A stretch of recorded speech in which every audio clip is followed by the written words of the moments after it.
Greetings, my name's Uma Dinsmore-Tuli, and I see a lot of anxious, tired, exhausted people out there during these strange times.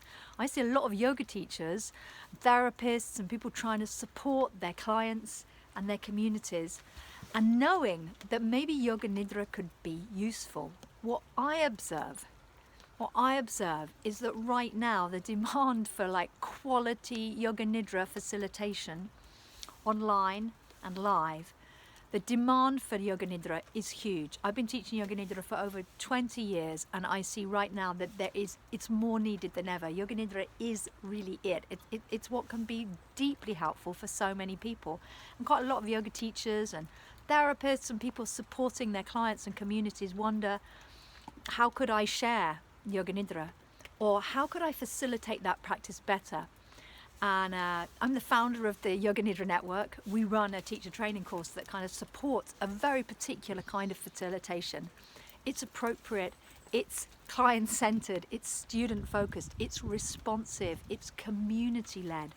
And if you want to run and facilitate Yoga Nidra that really supports those anxious, tired, exhausted people, you want to serve your community by being able to facilitate Yoga Nidra confidently and creatively, then it's really worth getting some skills, getting some good training, and feeling confident in your own practice of Yoga Nidra so that you can share it from your heart to support the community and the clients who are coming to you. So yeah, we're fortunate to run a course like that, and I'm inviting you to consider whether you might really benefit from getting some skills in training up to facilitate co-creative, confident, community supportive Nidra for your clients and students.